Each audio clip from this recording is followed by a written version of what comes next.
are going to get the job done because they are all, since he's the only one now, Ben Carson is gone. But the rest of them that remain are all establishment politicians, career politicians, mainstream politicians, whatever, politicians, and that has not worked for us in 40 years. $21 trillion in debt when this politician, bastard, leaves office. The country's in a shambles. I don't know if a car company that I truly respect anymore, of the supposed big three, Chrysler is owned by Fiat. General Motors, they're only caring about what goes on in China. Ford, who I loved, I've had many Fords in my driving career, but now I don't even have respect for them anymore because they're trying to pull up stakes and go make the cars in Mexico. The last Ford I had was a Ford Explorer, and on the little door plate it said proudly made in Wixom, Michigan. If I get a Ford Explorer now, where is it going to say? It is proudly made in Oaxaca, Mexico, or whatever. I don't want a Mexican car, I want an American car. The only reason that I have just a little glimmer of respect for Chevrolet is because they still make the Corvette in Bowling Green, Kentucky.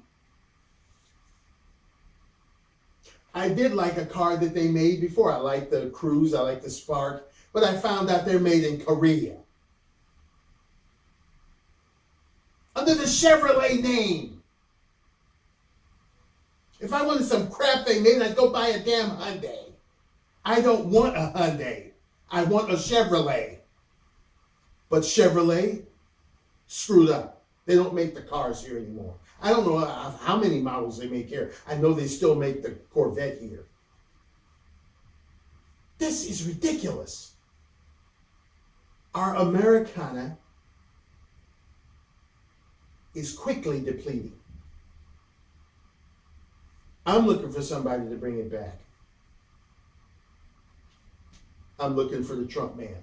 And hopefully, in this messed up society, the man can live long enough to try to do something about it, if possible. But even if he does get the nod, and even if he does get past the gauntlet that is the GOP, he's still got one major hurdle, and that's one hell of a high hurdle, possibly higher than Mount Everest itself. And that's one slithery, crooked-ass Clinton and them crooked-ass Democrats. So he's got a tough row to hoe. I'm hoping he can make it. Exec, what are your thoughts? Well, you touched on some very valid and crucial points, and as you said, this country has changed for the worse over a long period of time, and its citizens too. There's some very sick-minded bastards out there that would do this sort of thing to a senior citizen. And it's not the first time something that happened like that, where a senior citizen was supporting Trump. I think there was an elderly gentleman around between 70 to 90, in between that age, that got beat up and kicked in the ground and everything. And just because you support someone, in my opinion, if you don't support Trump, not to say that other people don't have the right thing in their mind, but as we allude to in the show many times, they don't all seem to. And then you're an anti-American because he wants what's good for America. And if you can't see that, you don't want what's good for America by watching these foreigners here, not wanting the ones kicked out, not wanting them checked, then that's not what's good. That isn't what's good for America, and you don't want what's good for America. Therefore, you don't have your right, mind towards what's good for the country. And as far as this, who was it, Ted Cruz that said that headshot thing? Oh, no, this was Kasich speaking. No, Kasich. You said it many times. I don't know why it slipped my mind. He didn't need to say anything like that in the first place, like you said. Why say it? If he wanted to say something to the effect of what I think he was trying to say, he could have said, when you want to take down Trump, you go for the jugular, but I don't mean that literally, of course. He meant to, get him where it hurts or something like that. If you want to say something like that, like a headshot, then don't not elucidate afterwards to let people know what we actually mean, And it's ridiculous, but like you said, all these other people to be voting for, people like you said, the wrong is the new right. You're going to go after someone that got all these people killed, and you look online around Hillary Clinton, and you can see if you type in like trail of bodies and Hillary Clinton, that'll end up in the same sentence when you search online. Mm-hmm. Anybody that goes against the Clintons. So whatever's good for our country, it's got to be Trump, because the other ones don't have the right mind for the Americans. They don't have their best interests at heart. And it's about as much as I can think of right now. Well, as I said before, it's not my job to tell anybody who to vote for. That's a private thing, who you want to vote for. But if you honestly look at what's going on, politics has gotten us to this tragic point where we are. And if you want to keep going down that road, then a politician would probably be your best bet. But if you want some kind of change, if you want something, that's different from what's been the norm, then why not give the guy a try? Is my, as much as I love pizza, as much as I love hamburgers, I would want to eat them every day because I'd get sick of them. Not that they're not doing what they're supposed to do for my body nutritionally or what have you. I love salad, but I wouldn't want to eat salad every day is my point. So you change over. If the salad isn't working for me, well, I'm tired of salad. It's not tasting like it used to be because I've been eating it for the last 8 days. So I'm going to try some lasagna. You got to try something new and see if it works. It may work. And if it does, much to your chagrin. If it doesn't, well, you're no better off than you were because what you had before wasn't working.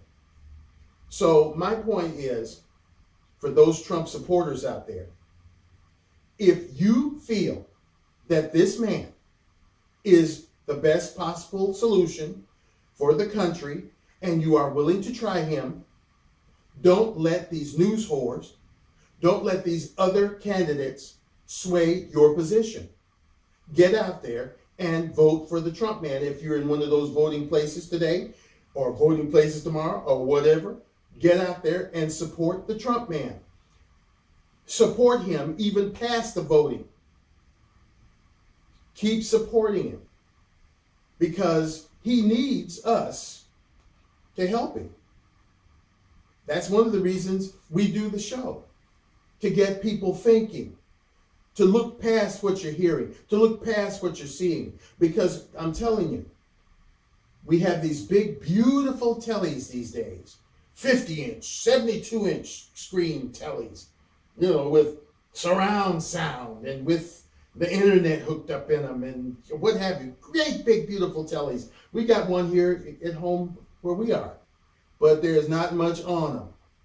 That's why we have to go to places like Netflix and stuff to see. And when it comes to news, forget it. That's some of the most divisive, corrupt crap there is. So, before you tune your ear finally to listen to these news whores, use your common judgment. If it's too neat, you say, wait a minute, I'm not going that way. That doesn't pass the smell test. And a lot of the stuff they're saying is bad. If he's supposed to be so bad, then these other ones can't be squeaky clean, as I alluded to before. No one is all right and all wrong. If I'm 10% right, then perhaps you're 90% wrong. Or if I'm 90% right, then you're 10% wrong. Nobody is all in. Think very carefully about this thing because there's a lot at stake. And what's at stake for those establishment politicians, those career politicians, those mainstream politicians is what's been there all along. And that's getting as much of our money in their pockets before they leave office. Therefore, leaving us with bloody nothing. The prices are up. The economy is shot. And don't let anybody fool you. Just because these big fat cats on Wall Street can go and buy $300,000 or $400,000 worth of hedge funds and pork bellies and all of this crap that they buy, or go into somebody else's country and buy up all of their stuff and then wait for them to go bankrupt and try to sell it back to them at an elevated price does not mean the economy is good for us. It's a little better for them because they can go around playing Monopoly with real buildings. So be very cautious about how you fix your mind when you hear some of this crap. Wade through it. I know it's stinky, I know it's thick, but wade through it and come to a good point of understanding where that maybe it makes a little bit of sense to you. We thank you for joining us again on this little adventure, and we hope that in some way it was helpful to you. Keep your eye on these people. Try your very best to keep your sanity in this crazy world we live in, and maintain some air of sanity because it's nuts. Thank you for joining us. Look for us on Google, circle us there. Subscribe to us if you feel so inclined, and we'll see you right back here on the Phil Taylor Jones Show. Bye-bye.